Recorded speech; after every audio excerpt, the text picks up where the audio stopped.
নমস্কার বন্ধুরা, আমি আবারও একটা মিনি ব্লগ নিয়ে আপনাদের সামনে এলাম। খুব ছোট্ট।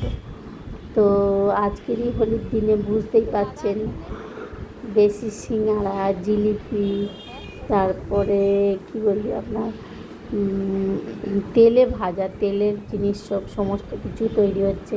তো দেখতেই পাচ্ছেন। তো আমি গেলাম দোকানে, একটু বাড়িতে আসার সময় একটু নিয়ে আসলাম। তো দেখতেই পাচ্ছ কিভাবে তৈরি করছে, মানে কিভাবে। তো দোকানে এতটাই ভিড়, তো এনারা দিতেই পারছেন না।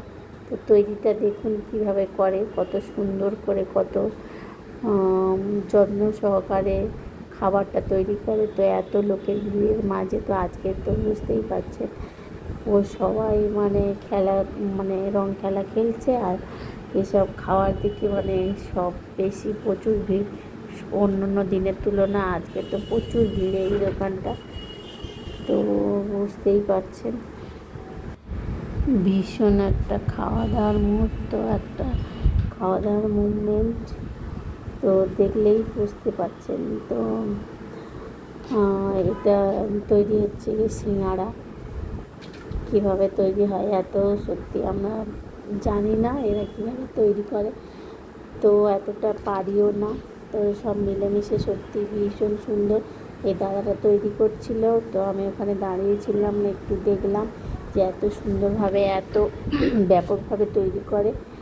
তো সত্যি ভীষণ সুন্দর, মানে যারা এত খেটে এত সুন্দরভাবে তৈরি করে, তো খাওয়ার এটা একটা মুখরোচক খাবার, দেখতেই পাচ্ছ। তো সবারই খুব পছন্দ হবে আশা করছি, ভীষণ ভালো লাগবে, ভীষণ একটা পছন্দের জিনিস।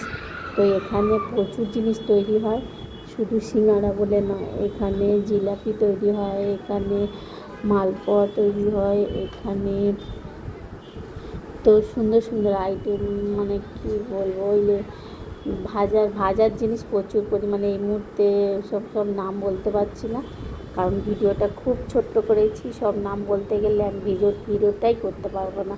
তো এতটাই ছোট করেছি, দেখতেই থাকুন, দেখলেই তো বুঝতে পারবেন যে কী কী আইটেম এখানে হচ্ছে, কি কি জিনিস এখানে তৈরি হয়েছে। তো এখন সবে তৈরি করছে, সব জিনিস তো তৈরি হচ্ছে না, কারণ আমি আসার সময় দেখলাম, তো নিয়ে এলাম। তো এখানে প্রতিদিন এমনিতে তৈরি করে, তো সেই হিসাবে আজকেরও তৈরি করছে। সব দিনের মতো বলবো আজকেরও, সবাই ভালো থাকবেন, সুস্থ থাকবেন, সুরক্ষিত থাকবেন এবং নিজের খেয়াল রাখবেন। ওকে, বাই।